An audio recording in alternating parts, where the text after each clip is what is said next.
La Puerta del Dragón, capítulo 9. Las 5 artes.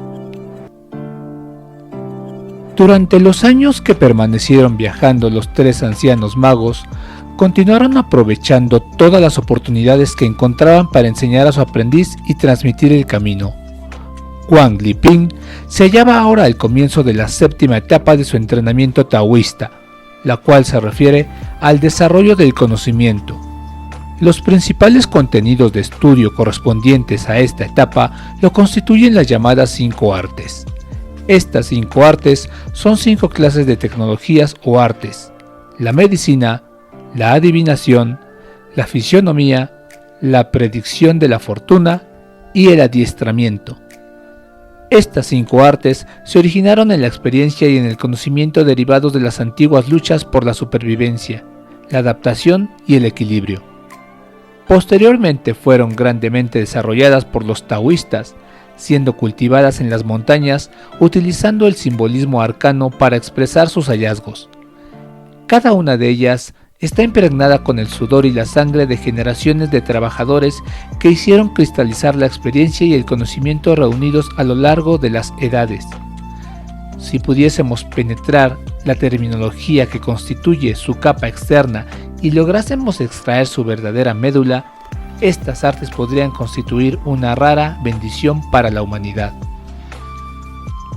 Retomando nuestra narración, diremos que los 4 taoístas viajaban durante el día y descansaban por la noche, recorriendo todos los confines del país. Cierto día, arribaron a un lugar remoto en las montañas donde encontraron un manantial cristalino. Sentándose cerca del agua, se lavaron el polvo del camino y se tomaron un descanso. Repentinamente el caminante del infinito se estremeció ligeramente, levantando la mirada, se dirigió a uno de sus compañeros. ¡Ey, ey! ¡Vayan a ver qué pasa! ¿Hay alguien por ahí gimiendo? Los 2 caminantes más jóvenes habían escuchado ya el sonido de un lamento, de manera que se encaminaron a averiguar de dónde procedía, seguidos de cerca por Wang Liping. Abriéndose paso a través de espesos matorrales, trepando sobre rocas y enredaderas, los taoístas llegaron finalmente hasta unas colinas y encontraron al hombre que gemía en el fondo del barranco. El hombre había ido hasta el monte para cortar un poco de leña, pero se había caído accidentalmente por un barranco. Tenía unos 50 años de edad, piel oscura y muy demacrado, con abundantes parches en sus ropas. Su pierna derecha estaba comenzando a tornarse verdosa y a formar pus, y parecía como si sus ojos hubiesen dejado de ver, y lo único que le quedaba por hacer era permanecer allí echado y gimiendo. Examinando cuidadosamente la herida del hombre, el caminante de la pura vaciedad supo que eso no lo podía haber producido la caída, sino que se debía a una mordedura de serpiente. De inmediato, sacó una aguja de plata de su bolsa, la sostuvo con 3 dedos de su mano derecha, apuntó con ella hacia el cielo, la hizo girar unas cuantas veces entre sus dedos, concentrando su mente y enfocando los ojos sobre ella, y entonces velozmente pareció que la clavaba en la pierna de aquel hombre. Wang Liping pensó que el pinchazo de la aguja había sido terriblemente violento. No lo había imaginado que la aguja se detendría 5 centímetros antes de llegar a la superficie de la piel, donde su mentor la hizo vibrar al tiempo que permanecía a la escucha de la respuesta en el interior del cuerpo del leñador. Seguidamente, el caminante trazó un círculo en el aire sobre la pierna, Luego movió la aguja a lo largo de la misma, haciendo que la aguja vibrase muy suavemente entre la punta de sus dedos. De vez en cuando se detenía sobre un determinado lugar, hacía girar la aguja para luego continuar avanzando vigorosamente. Mientras realizaba esto, a veces que hacía la aguja se moviera en forma ondulante, como una barca llevada por las olas, y después seguía avanzando. Cuando la aguja pasó alrededor de la rótula, comenzó a vibrar más intensamente aún.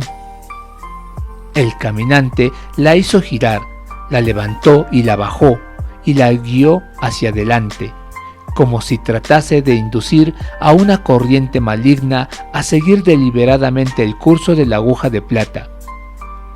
Cuando la aguja alcanzó el área de la mordedura de la serpiente, la hizo vibrar suavemente sobre la herida, cerrando los ojos y concentrándose mientras se enfocaba en la totalidad de su cuerpo y de su mente sobre la punta de la aguja, murmurando una fórmula secreta.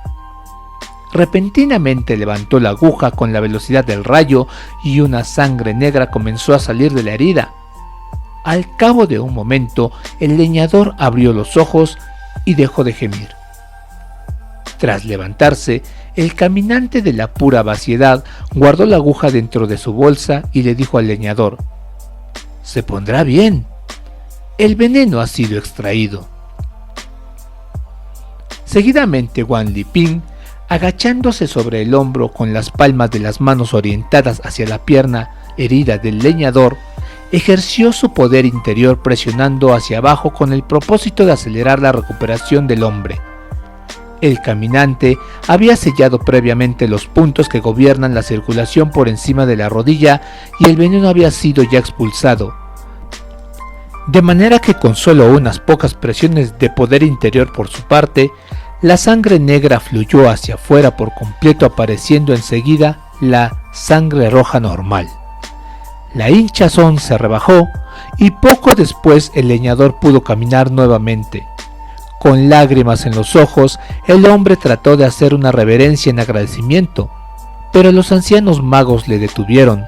Tomando cierta medicina de su bolsa, el caminante se la entregó al leñador y de inmediato siguieron su camino. Después de que el leñador se hubo marchado, Wang Liping se quedó sumido en sus pensamientos acerca del singular arte de su mentor en el uso de la aguja de plata. Estaba tan sorprendido que no pudo por menos que quedarse de pie inmóvil en el sitio. El caminante le dio una palmada en la espalda y le dijo: «¡Hey! ¿Qué es lo que pasa? ¡Vamos! ¡Regresemos!». Solo entonces pudo volver en sí y emprender el regreso junto con sus dos mentores. El caminante de la pura vaciedad sabía que Wang Liping seguía pensando en la aguja de plata, de manera que le habló de ella mientras caminaban. Al parecer, el mago poseía 3 agujas de plata extraordinarias, cada una de las cuales tenía su propio nombre. Una la llamaba la aguja Yin, otra era la aguja Yang, y la tercera la llamaba la gran aguja alargada. Si bien las 3 habían sido fabricadas por artesanos, al igual que cualquier otra aguja de acupuntura, lo extraordinario de ellas era que también habían tenido que ser sometidas a una labor de cultivo y de purificación, lo cual las hacía enteramente diferentes de las agujas de acupuntura ordinarias. Cuando las agujas no se hallaban en uso, las sacaba y las ejercitaba una tras otra, haciendo que el cielo, la tierra, el sol y la luna indujesen las verdaderas energías del universo en sus puntas, con el fin de que, al ser utilizadas, tuviesen un poder extraordinario. Como Liping pudo aprender, los métodos para usar las agujas son también extremadamente rigurosos. Existen métodos para las agujas grandes, para las pequeñas, para las largas, para utilizarlas sobre la piel, métodos de utilización seccional, totalizante e infinita, etc. El método que el mago acaba de utilizar era un método infinito de uso de la aguja. En este método, la aguja se manipula a cierta distancia sin tocar al paciente, de manera que una aguja puede realizar muchas funciones y puede flotar espontáneamente sobre los meridianos, canales y puntos de presión, estimulando cada punto y cada línea. Si fuese clavada en la piel, entonces una aguja no sería suficiente. Cada aguja, además, tendría que ser colocada en un punto específico y no podría flotar, de tal manera que la operación de la energía quedaría impedida. El primer paso en el trabajo con la aguja es hacer una implantación de prueba, lo cual significa el percibir la cualidad y la intensidad de la energía interior después de la inserción. La energía sana es pacífica y serena, mientras que la energía insana es turbulenta. El interior de los puntos de acupuntura se halla también dividido en 3 estratos: el celestial, el terrenal y el humano, y se hace necesario distinguir claramente cuál es el estrato por el que están fluyendo las energías sana e insana. Algunas veces la energía sana está fluyendo en el estrato celeste, mientras que la insana está sutilmente activa en el estrato terrenal. Si estos no fueran claramente diferenciados, entonces no sería posible utilizar la aguja apropiadamente para curar la enfermedad. Cuando se encuentra la energía sana, debe ser atraída entonces tomando en cuenta su momento. Cuando se encuentra la energía insana, se la detiene en los puntos clave y luego se la fuerza a salir. Al escuchar lo que decía su mentor mientras proseguían su camino, Wang Liping reflexionaba que no en vano el anciano mago era reconocido como el más destacado acupunturista del mundo. La acupuntura y la moxibustión solo pueden ser calificadas como artes mayores, espirituales y sublimes, siempre que estén fundamentadas en un grado de tal de realización.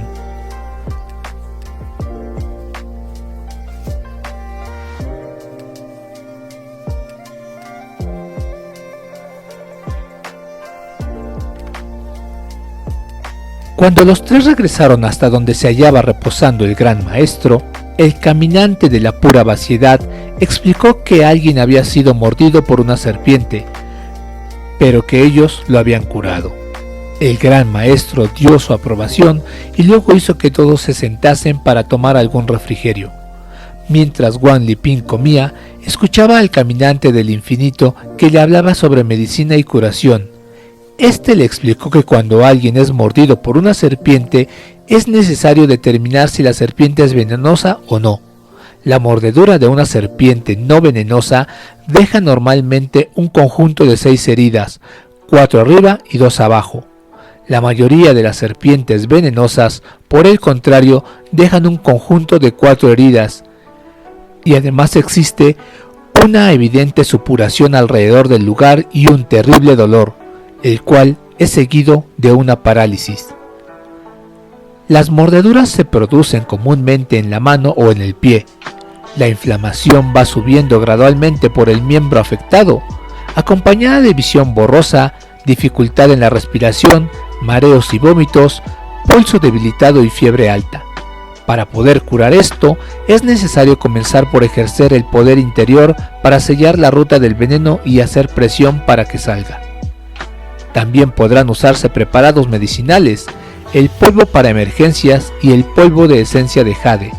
Pueden ser útiles, y los ingredientes herbales que se utilizan incluyen el tubérculo de Ariacema, el sileris, la raíz de angélica, el rizoma de gastrodia, la raíz de notopterigio y el rizoma de tifonio.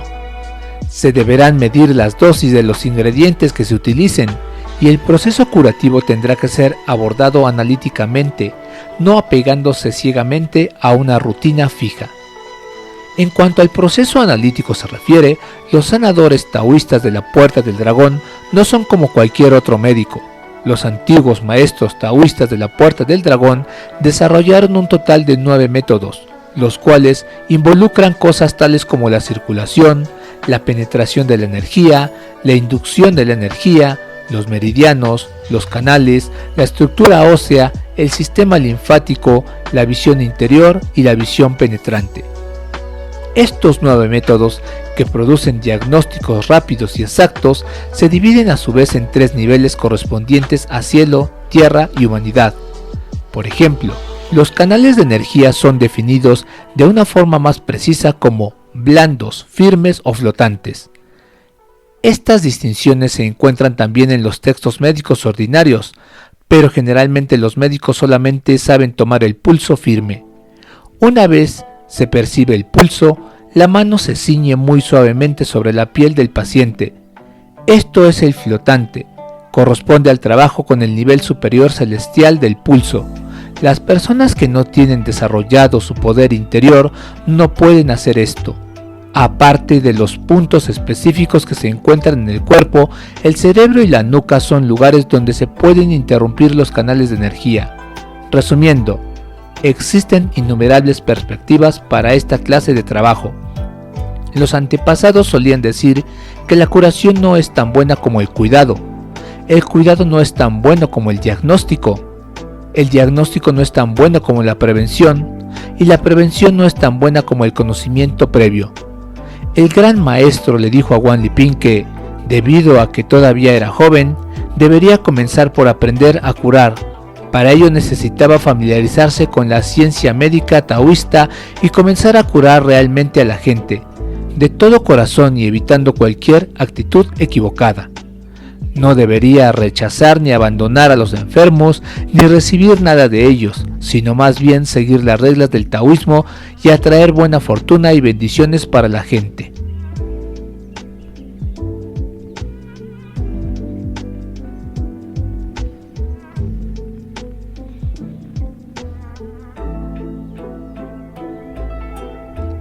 Tras haber descansado, los maestros taoístas y su discípulo se pusieron en camino nuevamente. Los ancianos magos observaron que Wang Liping estaba muy interesado en la curación, de manera que a medida que seguían su marcha, hablaban acerca de montañas cuando se encontraban con las montañas, hablaban de aguas cuando se acercaban al agua, hablaban de curación cuando se encontraban con las enfermedades y hablaban de medicina cuando veían plantas medicinales.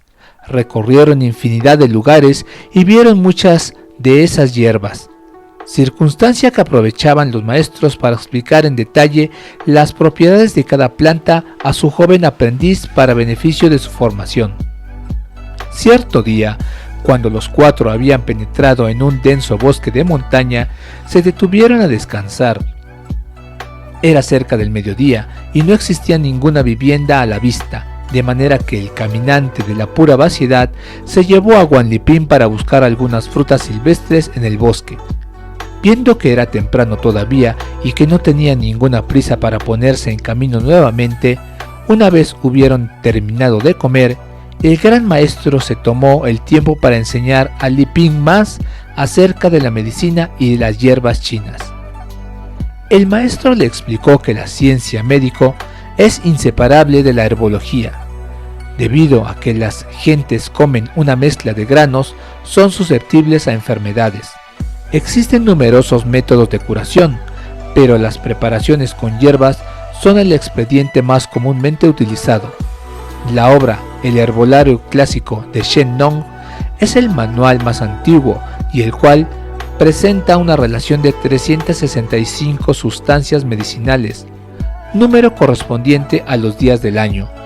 Estas sustancias están divididas en hierbas, cereales, arroces, frutas, maderas, insectos, peces, animales y minerales.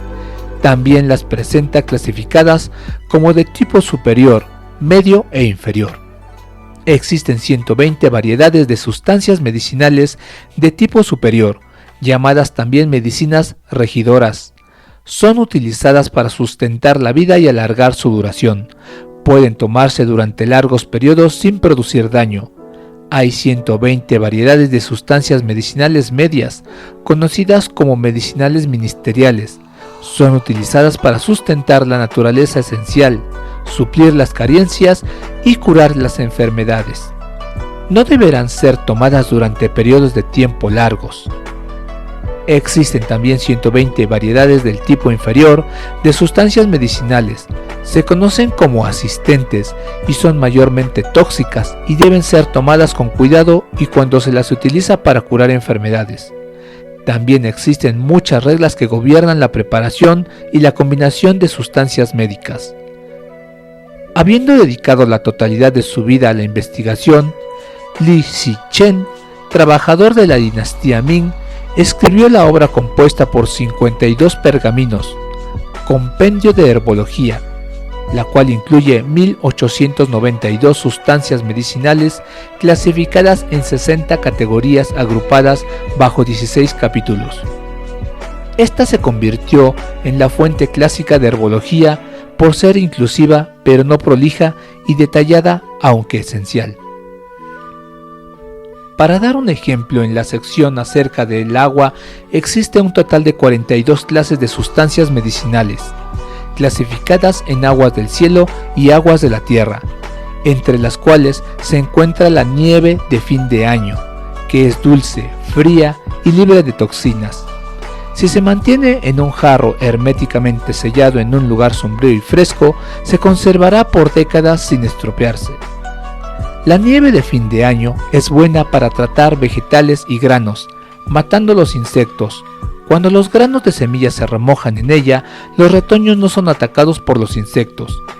En equipos de preparación de bebidas, el líquido puede eliminar las moscas verdes, y almacenando frutas dentro de ella se puede impedir que se las coman los gusanos. Puede dispersar toda clase de toxinas, curar epidemias estacionales, la resaca y las fiebres infantiles, convulsiones, ataques, etc. También cura la ictericia, pero deberá calentarse un poco si se utiliza para este propósito. Usada para lavarse los ojos, la nieve de fin de año puede evitar el enrojecimiento. Si se la utiliza para hacer té o gachas, puede reducir la fiebre y detener la sed. Posee también un notable efecto cuando se la aplica sobre erupciones. La utilización del agua en la curación de enfermedades está también sujeta a las leyes naturales. Las personas que sufren de diarrea y vómitos pueden ser tratadas con agua del tipo yin-yang. Esta agua es una mezcla de mitad de agua de pozo y mitad de agua hervida, de manera que es muy simple. Según los anales históricos, cuando el gran médico Hua Tuo vio a una mujer con una fiebre persistente, la hizo sentar en una tina de piedra mientras que la mojaba con agua fría. Como era invierno y estaba haciendo mucho frío, la gente pensó que era extraño que la mojara con agua más fría. Tras haber sido mojada 70 veces, la paciente se hallaba titiritando de forma incontrolable, casi muriéndose por congelación, pero después de 80 veces, todo el cuerpo de la paciente comenzó a despedir un vapor cálido. Luego de haberla mojado 100 veces, Hua Tuo la ayudó para salir de la tina, la frotó de arriba abajo y acto seguido la envolvió cálidamente y la hizo que permaneciera echada. Esta clase de curación pertenece a un tipo que los médicos corrientes no se atreven a intentar. En esta parte de su viaje, los 4 taoístas no tenían idea de cuántos días les había tomado atravesar la densa floresta de la montaña. Todo lo que sabía Li Ping era que durante este periodo los 3 magos les habían explicado los puntos esenciales de numerosos clásicos de la medicina, y cuando uno de ellos le había transmitido sus propias artes singulares, también le había enseñado más de un centenar de fórmulas secretas, desconocidas para el mundo, las cuales tuvo que memorizar y comprometerse a no divulgar a cualquiera. Mediante el registro de su memoria de todo en cuanto aprendía de sus maestros, Wang Liping alcanzó un alto nivel de los logros de la ciencia médica. Se hallaban ahora en la última parte del otoño, a las puertas del invierno. Viajando a través de las montañas, los 4 taoístas vieron cómo declinaba el otoño ante el paisaje que ofrecía la vasta extensión que tenían por delante. Wang Liping poseía ahora varios tesoros adicionales en su bolsa de viaje, hierbas raras que habían encontrado a lo largo del camino, así como píldoras y polvos preparados. Aunque no poseía gran cantidad de estas sustancias medicinales, eran tan raras que podían valer mucho dinero. Los 4 taoístas habían invertido una considerable cantidad de tiempo y energía en reunir y preparar estas medicinas, pero no tenían intención de venderlas o trocarlas. Estas medicinas estaban destinadas a sanar a la gente que se hallaba en alguna emergencia en tiempos de necesidad.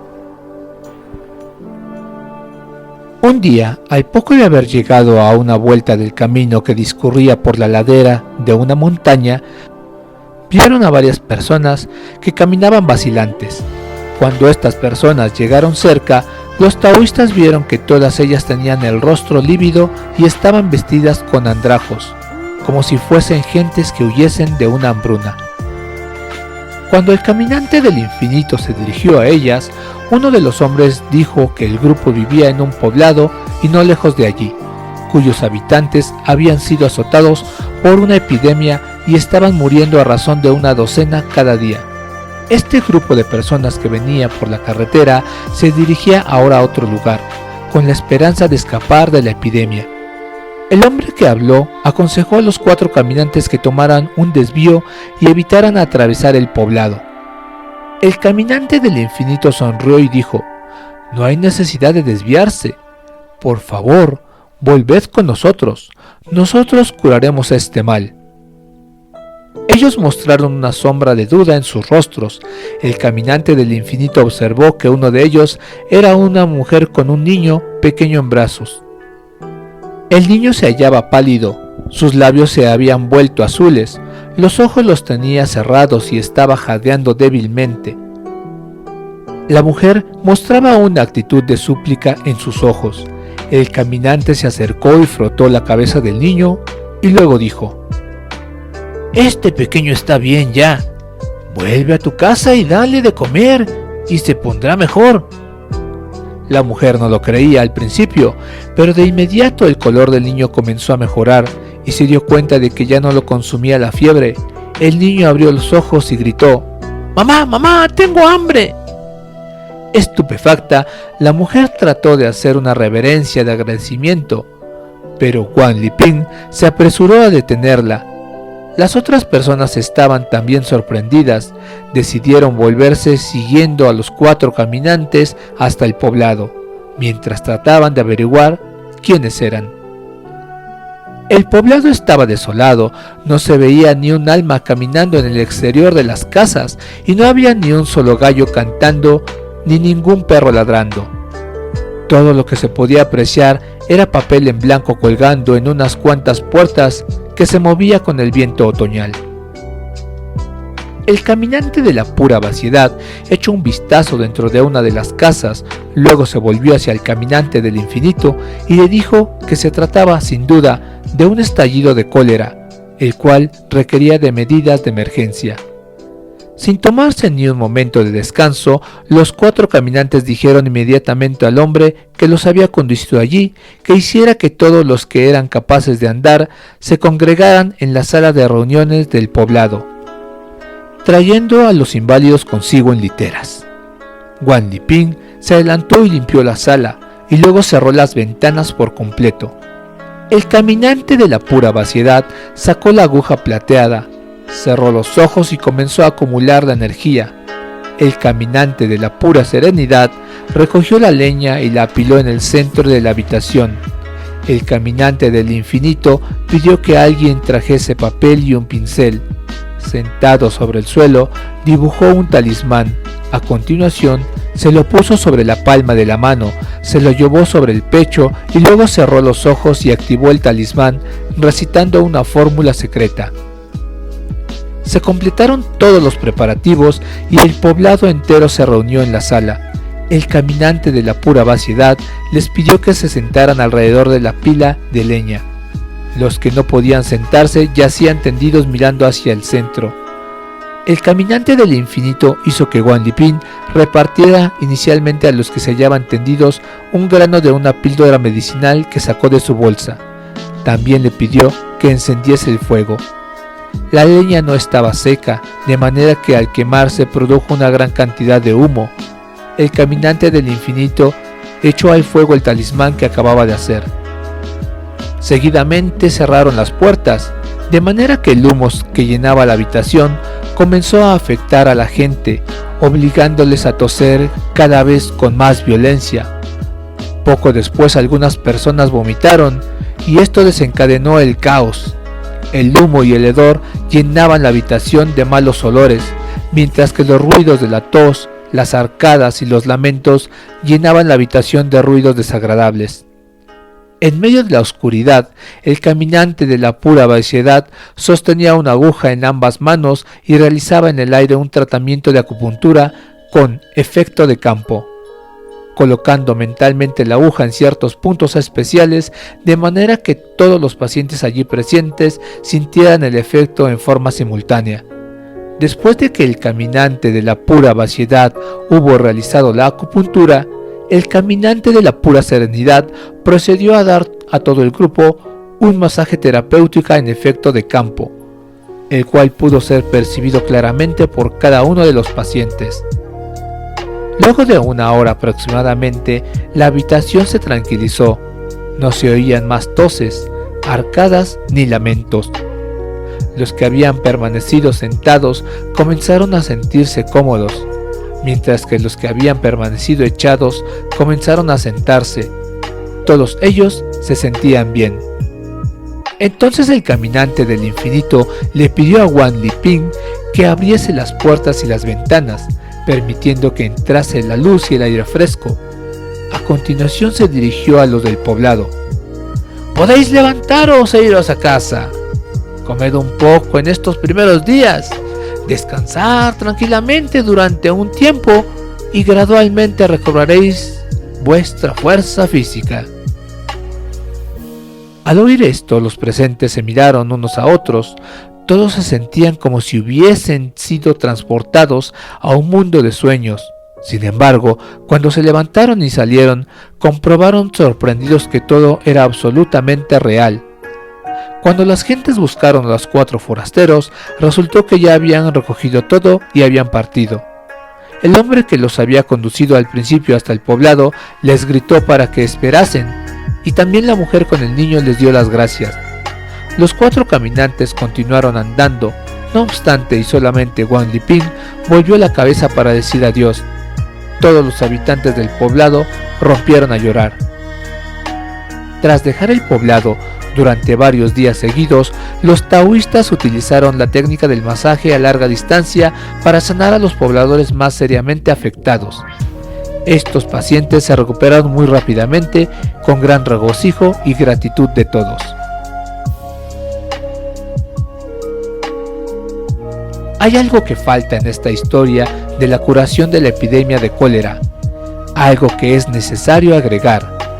Cuando el caminante de la pura serenidad se sentó inicialmente en el salón de los pobladores, ejercitó un arte conocido como la vestidura de la naturaleza sin costuras, lo cual significa que primero envolvió al poblado entero para su seguridad en un enorme campo de poder interior. Después de que el gran maestro hubiera construido el talismán y el otro maestro hubiera sacado la aguja, él realizó entonces un masaje terapéutico mediante las propiedades del efecto de campo actuando a cierta distancia.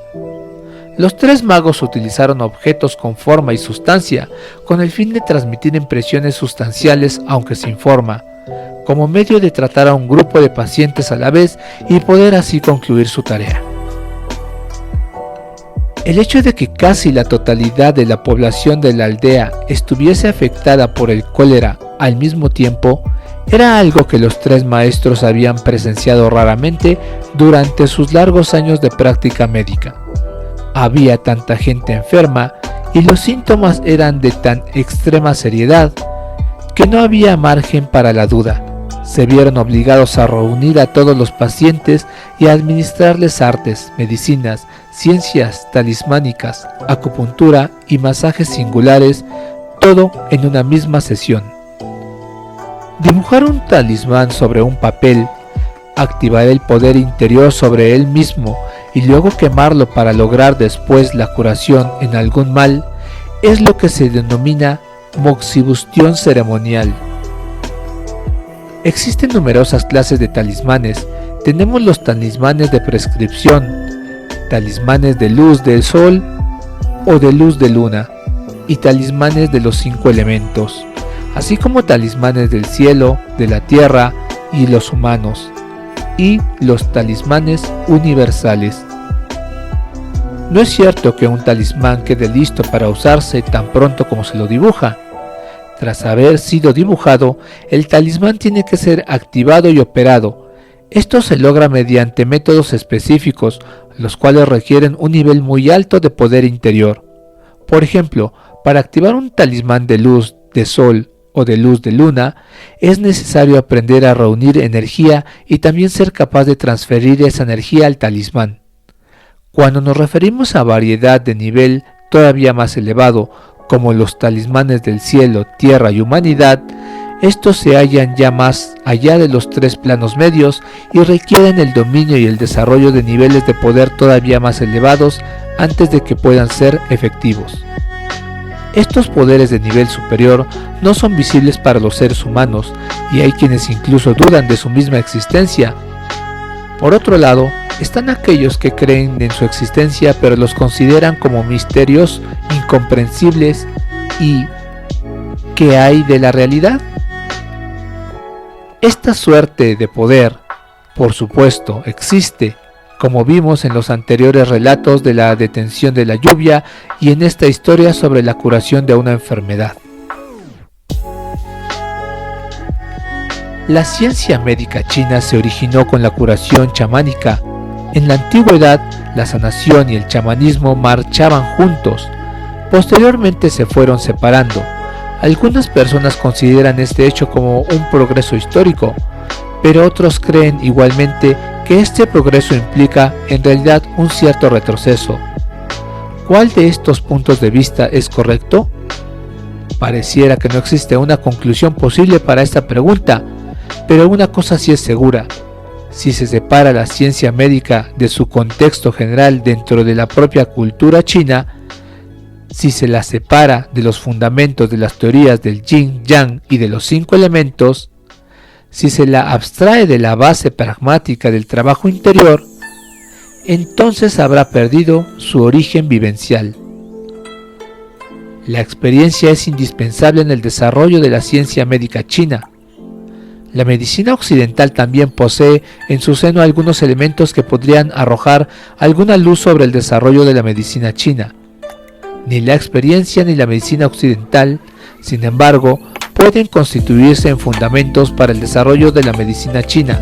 Esto significaría confundir la raíz con las ramas.